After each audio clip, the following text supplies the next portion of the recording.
Hello guys, welcome to Jhasar academy for IAS. हम करने जा रहे हैं गाइस अपनी mains previous year question analysis. और आज हम देखेंगे general studies paper 3 agriculture section से एक क्वेश्चन। मैं उम्मीद करती हूँ गाइस आप लोगों ने इस क्वेश्चन को अटेम्प्ट किया होगा और एक बहुत अच्छा आंसर फ्रेम भी किया होगा। सो गाइस आज हम एलोपैथी के बारे में पढ़ने वाले हैं। आप लोगों में से बहुत लोग नहीं जानते होंगे कि एलोपैथी क्या है। ठीक है, तो एक ये बहुत अच्छा टॉपिक है और बहुत इंपॉर्टेंट टॉपिक है गाइज। तो आप जहाँ पे भी अपने एग्रीकल्चर के नोट्स प्रिपेयर कर रहे हैं या फिर आप अगर एनवायरनमेंट से रिलेटेड जहाँ पे बना रहे हैं, आप कोई भी सेक्शन में एलोपैथी का पॉइंट टॉपिक मेंशन कर सकते हैं। और वहाँ पे जो आज हम पॉइंट्स पढ़ने वाले हैं आप उनको वहाँ पे ज़रूर लिखिएगा guys. It will help you a lot in future. और जब भी आप क्रॉप्स के रिगार्डिंग या प्लांट्स के रिगार्डिंग जब भी आप कुछ भी आंसर लिखेंगे एग्रीकल्चर से रिलेटेड, तो आप एलोपैथी को ज़रूर मेंशन कीजिएगा। बहुत आपके मार्क्स वहाँ पे एनहांस होंगे, राइट। तो शुरू करने से पहले गाइस पहले फटाफट से डिस्क्रिप्शन बॉक्स में आपको हमारे टेलीग्राम चैनल का लिंक मिल जाएगा। आप हमारा टेलीग्राम चैनल उस लिंक से ज्वाइन कर सकते हैं। और जब आप ज्वाइन करेंगे गाइस तो आपको वहाँ पे सभी पीडीएफ्स मिल जाएंगी, चाहे वो हमारे करंट अफेयर्स से रिलेटेड हैं, करंट अफेयर्स की भी, मेंस जो ये प्रीवियस ईयर क्वेश्चन एनालिसिस हम करते हैं इसकी भी, और जो प्रीलिम्स की डेली प्रैक्टिस सीरीज चलाई गई है आप लोगों के लिए उसकी भी। और उसी के साथ साथ आपको सारे जो भी वीडियो लेक्चर्स प्रोवाइड किए जाते हैं उनकी लिंक भी आपको हमारे टेलीग्राम चैनल से ही फिर मिल जाया करेगी। और गाइज अगर आप बिल्कुल सीरियसली प्रिपेयर कर रहे हैं तो आप करंट अफेयर्स हमारे पास से कीजिए। झासर एकेडमी से जो आपको करंट अफेयर्स प्रोवाइड किए जाते हैं रेगुलरली, आप उनको रेगुलर तरीके से फॉलो कीजिए। जो गाइडलाइंस बताई जाती हैं उनको फॉलो कीजिए। यकीन करिए आपको यहाँ से बाहर का कहीं से भी कोई भी करंट अफेयर्स प्रिपेयर करने की ज़रूरत नहीं है फिर। ठीक है, आपके एग्ज़ाम में यहाँ से बाहर, यहाँ जो आप करंट अफेयर्स कराए जाएंगे आपको हमारे पास, आपको यहाँ से बाहर का कोई भी करंट अफेयर नहीं मिलेगा। और गाइज हमारा जीएस का भी बैच है, उसको ज़रूर ज्वाइन कीजिएगा। उसमें जीएस 1 2 3 4 की आपको प्रिपरेशन करवाई जाएगी। बिल्कुल ज़ीरो से तैयारी वाला बैच है जहाँ सर आपको खुद मेंटोर कर रहे हैं, उसमें खुद से पढ़ा रहे हैं। और अगर आप उस बैच की सारी डिटेल्स को प्रॉपर तरीके से फॉलो करेंगे और जो झा सर आपको गाइडलाइंस देंगे आप अगर उसको फॉलो करेंगे तो आपका सिलेक्शन पक्का है। और गाइज हमारा मेंस का भी आंसर राइटिंग बैच चल रहा है गाइज, उसको ज्वाइन कीजिए। उसमें आपको 500+ क्वेश्चंस की प्रैक्टिस कराई जाएगी। हमारी एक्सपर्ट फैकल्टी हैं, वो आपकी आंसर कॉपीज़ को इवैल्यूएट करेंगे और आपको मिस्टेक्स बताएंगे, आपको इम्प्रूव करने में हेल्प करेंगे। और उसी के साथ आपको सैम्पल आंसर्स भी दिए जाएंगे उन पर्टिकुलर क्वेश्चन से रिलेटेड, और उसी के साथ साथ वीडियो सॉल्यूशन भी दिया जाएगा जहाँ पे आपको प्रॉपर तरीके से एक्सप्लेन भी किया जाएगा उस क्वेश्चन को जो आपको दिया गया है। तो ज़रूर ज्वाइन कीजिएगा गाइस। अगर आप बिल्कुल सीरियसली प्रिपेयर कर रहे हैं तो इन बैचेस को ज़रूर ज्वाइन कीजिएगा। या आपका सिलेक्शन ज़रूर होगा अगर आप इनको ज्वाइन करेंगे तो, प्रॉपर तरीके से फॉलो करेंगे तो। ज्वाइन करने के लिए आप नीचे दिए गए नंबर 9713282838 पे व्हाट्सएप टेलीग्राम के थ्रू कॉन्टैक्ट करके गाइस आप हमारे कोर्सेज को ज्वाइन कर सकते हैं। वहाँ पे आपको सारी डिटेल्स मिल जाएंगी हमारे कोर्सेज से रिलेटेड। तो चलिए गाइस अपना आज का सेशन स्टार्ट करते हैं। हमारा क्वेश्चन है, what is allelopathy? Discuss its role in major cropping systems of irrigated agriculture. Allelopathy क्या है? सिंचित कृषि की प्रमुख फसल प्रणालियों में इसकी भूमिका की चर्चा कीजिए। ये question guys GS3 Indian agriculture section से लिया गया है और ये क्वेश्चन यूपीएससी ने 2016 में पूछा था। तो गाइज जब हम इस क्वेश्चन की बात करते हैं तो हमसे बिल्कुल सीधे सीधे स्ट्रेट फॉरवर्ड तरीके से दो चीज़ें पूछी गई हैं। मतलब हमारे एक क्वेश्चन में इसमें दो पार्ट पूछे गए हैं। सबसे पहला पूछा गया है कि एलोपैथी है क्या। तो हमें क्या करना है, हमें एलोपैथी को थोड़ा सा एक्सप्लेन करना है, उसकी डेफिनेशन या उसका मीनिंग बताना है और थोड़ा सा उसके बारे में हमें सिर्फ 2 to 3 लाइन्स अपने थोड़ी सी उसके बारे में एक्सप्लेन करनी है। आफ्टर दैट हमसे पूछा गया है नेक्स्ट पार्ट में, discuss its role in major cropping systems of irrigated agriculture.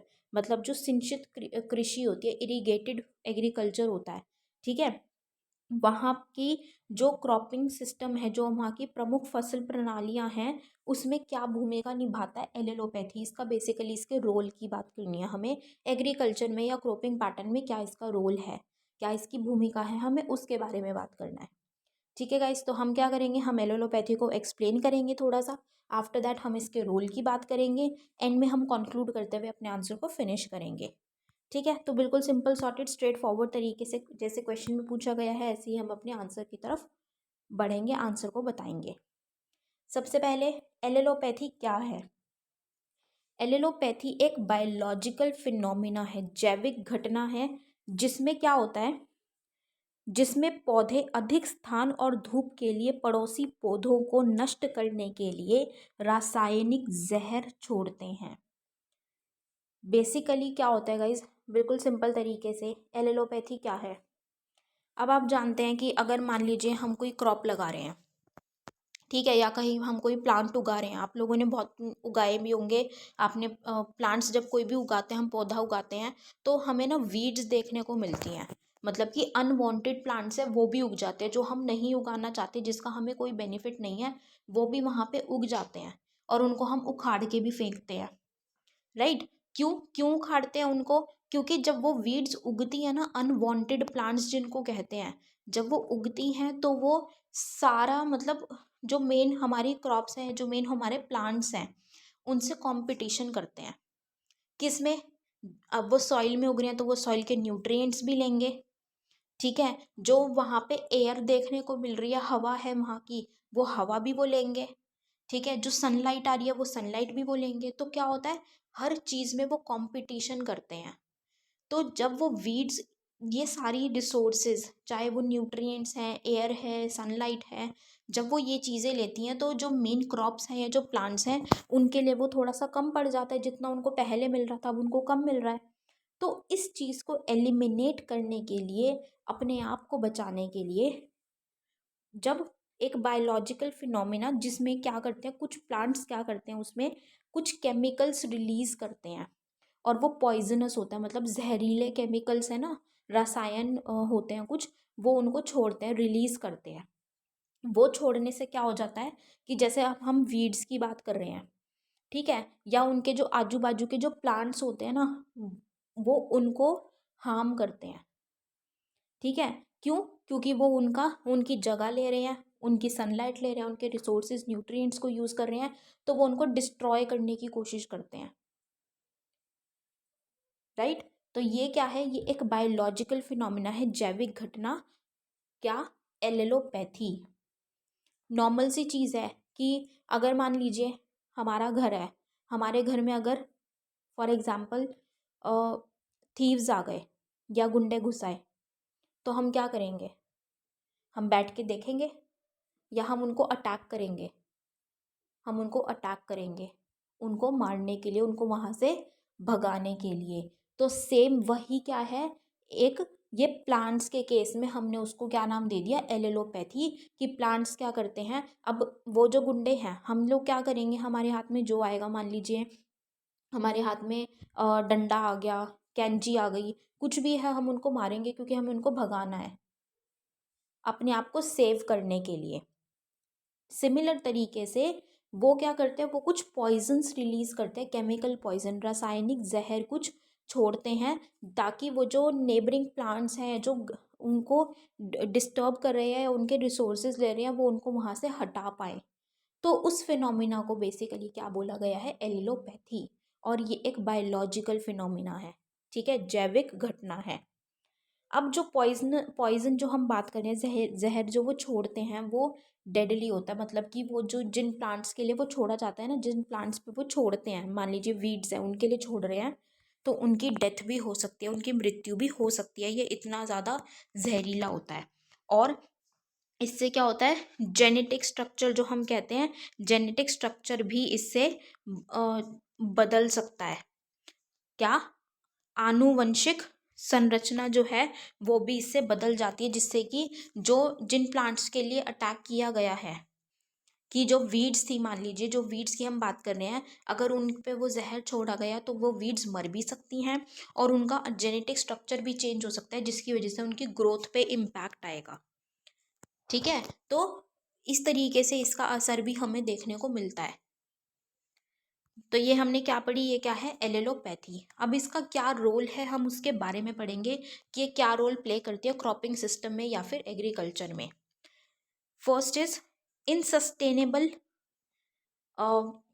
Wild management, स्थायी जंगली प्रबंधन में, मतलब सस्टेनेबल जो वाइल्ड मैनेजमेंट, क्या बात हुई, वाइल्ड मैनेजमेंट, जैसे कि जो जंगली पौधे, जंगली पेड़ पौधे होते हैं ना, या जंगली कीटाणु होते हैं, जीव होते हैं, उनको मारने के लिए, उनसे लड़ने के लिए ये काम में आती है। ठीक है, तो allelopathic application such as straw mulching, ठीक है, जैसे कि स्ट्रॉ मल्चिंग है, ये हेल्प करती है वहाँ पे, इनमें जैसे कि हम एलेलोपैथी को अप्लाई करते हैं ताकि प्रॉपर तरीके से जो वीड्स है, जो अनवांटेड प्लांट्स हैं, उनको मैनेज किया जा सके।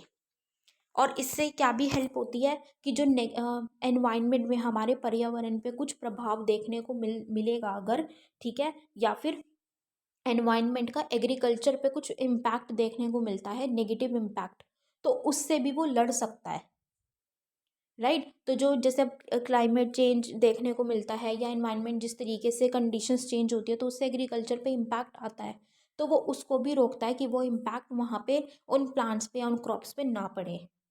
अब स्ट्रॉ मल्च की जो जो हमने बात की, पुआल गीली घास, घास की जो हम बात कर रहे हैं, वो क्या करती है, ऑर्गेनिक मैटर को इम्प्रूव करती है।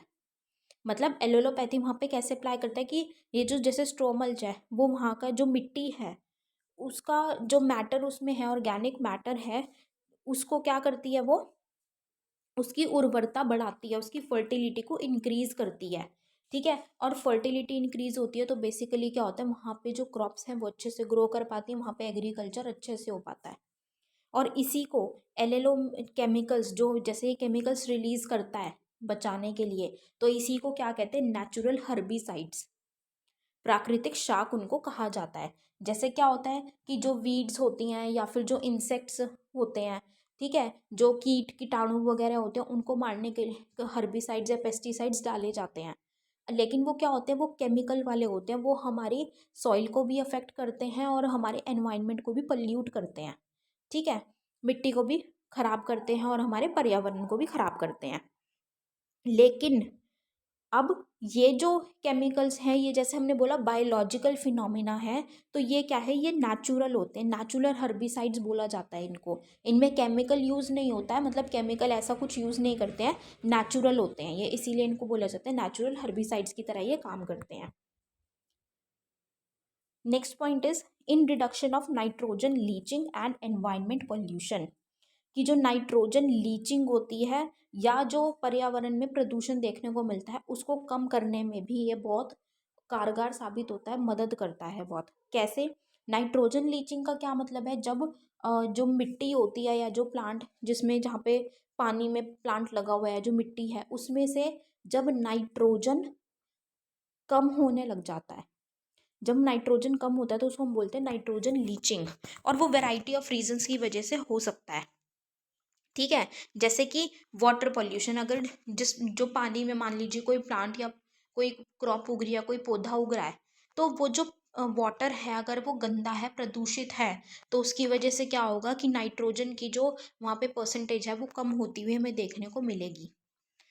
अभी रिसेंट ईयर्स में कुछ स्टडीज़ हुई इसके रिगार्डिंग, और क्या ये चीज़ निष्कर्ष क्या निकाला गया, वहाँ पे क्या देखा गया कि एक नाइट्रिफिकेशन इनहिबिटिंग सब्सटेंस है जो कि प्लांट्स प्रोड्यूस करते हैं। एक ऐसा सब्सटेंस होता है नाइट्रिफिकेशन इनहिबिटिंग सब्सटेंस, ये ना प्लांट्स प्रोड्यूस करते हैं, जो पौधे हैं वो खुद बनाते हैं। और ये किसके लिए होता है कि ये जो नाइट्रोजन लीचिंग की प्रॉब्लम देखने को मिलती है ना, कि नाइट्रोजन का जो परसेंटेज है वो मिट्टी में कम होता चला जाता है, तो उसको कम करते हैं वो, मतलब कि ये जो नाइट्रोजन कम हो रहा है उसका बचाव करते हैं कि ये कम ना हो, नाइट्रोजन ऑक्साइड का जो एमिशन होता है उसको होने से बचाते हैं। तो ये प्लांट्स का भी ये खुद का एक बायोलॉजिकल फिनोमिना है, ये खुद करते हैं। और ये स्टडीज़ से बताया गया है, स्टडीज़ में ये प्रूव हुआ है कि ऐसा मैकेनिज्म एक होता है, ये देखने को मिला है। इससे क्या होता है कि जो यूटिलाइजेशन रेट है नाइट्रोजन का, या नाइट्रोजन फर्टिलाइज़र कुछ डाले जाते हैं ताकि नाइट्रोजन इनटेक हो सके, प्लांट्स को मिल सके, तो उसका अच्छे तरीके से यूटिलाइजेशन प्रॉपर हो पाता है। और जो पोल्यूशन है एनवायरनमेंट में, हमारे पर्यावरण में जो प्रदूषण देखने को मिलता है वो भी कम हो जाता है उसी से, right. Next is plant animal और इंसेक्ट इंटरेक्शंस। पौधे पौधे जानवर और कीट परस्पर क्रिया, ठीक है। अब प्लांट्स हैं या प्लांट एनिमल्स और या फिर इंसेक्ट्स हैं, तो उनका इंटरेक्शन होता है, तो उससे भी कई बार बचने के लिए एलोपैथी को यूज़ किया जाता है। अब ये जो केमिकल्स होते हैं ये क्या करते हैं, ये एक ऐसा काम करते हैं जो कि अगर उनको किसी चीज़ को अपनी तरफ अट्रैक्ट करना, मान लीजिए किसी एनिमल को अट्रैक्ट करना है, या कोई ऐसे जैसे कि ना कुछ इंसेक्ट्स होते हैं ना जो बेनिफिशियल होती हैं प्लांट्स के लिए, तो उन इंसेक्ट्स को वो अपनी तरफ अट्रैक्ट करता है, ठीक है। और जो चीज़ उनको हार्मफुल होगी, उनको प्रभाव डालेगी उन पे गलत तरीके से, वो उनको अपने से दूर भगाता है। तो ये प्लांट्स का अपना खुद का मैकेनिज्म होता है, ठीक है, उनका अपना खुद का तरीका है ये करने का।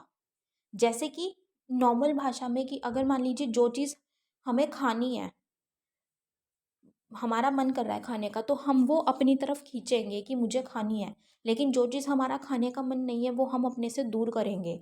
तो वही काम प्लांट्स ये एलोपैथी में करते हैं। इसका मैकेनिज्म का यूज़ करके वो क्या करते हैं, जो चीज़ें उनके बेनिफिट में है उसको अट्रैक्ट करते हैं अपनी तरफ, और जो नहीं है उसको अपने से रिपेल करते हैं। और ये कुछ हार्मोनल इफेक्ट्स होता है जिसमें कि कुछ इंसेक्ट्स को वो मतलब इंसेक्ट्स में डालते हैं, इंसेक्ट्स के ऊपर कुछ इफ़ेक्ट ऐसा डालते हैं जिससे कि वो उनके लिए एक डिफेंस का भी काम कर जाते हैं, डिफेंस मैकेनिज्म भी उनके उसमें ऐसा बना देते हैं कि वो उन्हीं के लिए डिफेंस का भी काम करते हैं। Next is many border plants are used in this manner around fields and gardens to keep undesired animals away। अब ये तो हमने किसकी बात की, इंसेक्ट्स की बात की। अब जब हम एनिमल्स की बात करते हैं तो कई बार क्या होता है कि एनिमल्स ना उन प्लांट्स को खाने के लिए आते हैं। तो मतलब मान लीजिए हमने कोई क्रॉप लगा दी, तो एनिमल्स उसको खाने के लिए आ रहे हैं क्रॉप को। हमें पता है क्रॉप डिस्ट्रॉय हो जाएगी, क्रॉप डिस्ट्रॉय होगी तो फार्मर को लॉस हो जाएगा बहुत ज़्यादा, ठीक है, इकोनॉमी भी डाउनफॉल पे आएगी। उसमें हम क्या कर सकते हैं, जो इस तरीके के प्लांट्स हैं, हम ऐसे कुछ प्लांट्स को क्या करते हैं कि अपने क्रॉप के पूरे, बोलते हैं ना, एक बाउंड्री बना देना, चारों तरफ बाउंड्री बना देंगे इन प्लांट्स की। जब ये बाउंड्री बन जाएगी तो ये प्लांट्स अपने इस एलोपैथी का जो इनका फिनोमिना है, बायोलॉजिकल फिनोमिना, ये उससे इस तरीके से जो केमिकल्स रिलीज करेंगे, पॉइजन रिलीज करेंगे, कि जो अनडिजायर्ड एनिमल्स हैं, मतलब जिनकी ज़रूरत नहीं है, अवांछित जानवर हैं जो, उनको उन क्रॉप से दूर रखेगा, उनको वहाँ से, उस एरिया से दूर रखेगा, ताकि वो वहाँ पे आके क्रॉप खराब ना कर दें। तो ये एक टैक्टिक होती है। ये जब हमें अभी इस टेक्निक का पता है तो हम इसको अपने एग्रीकल्चर को बचाने के लिए, अपनी क्रॉप्स को बचाने के लिए बहुत अच्छे तरीके से यूज़ कर सकते हैं, राइट। तो ये गाइस हमने किसकी बात की कि क्या क्या रोल एलोपैथी प्ले करता है एग्रीकल्चर को बचाने में, या फिर और साथ ही साथ हमारे पर्यावरण को बचाने के लिए, एनवायरनमेंट को बचाने के लिए। कंक्लूजन में हम क्या बताएंगे कि studies on allelopathy in crops and weeds have been developed in the past few decades, कि पिछले कुछ दशकों की अगर हम बात करें तो उसमें ऐसी स्टडीज़ की गई हैं, ऐसी देखा गया है, अध्ययन किया गया है कि एलोपैथी पे, कि क्रॉप्स पे किस तरीके से है, कैसे वर्क करता है, वीड्स पे कैसे वर्क करता है, ये काम किया गया है। और जब ये स्टडी की गई है तभी हमने पढ़ा था कि एक नाइट्रिफिकेशन इनहिबिटिंग सब्सटेंस की बात हुई की थी हमने, कि उसके बारे में पता चला। तो जब स्टडी की तो इस मैकेनिज्म के बारे में पता चला और बहुत सारी अच्छी चीज़ों के बारे में हमें पता चला। और the use of allopathic crops in crop rotation, cover crops, green manure, intercropping etcetera has become a reality.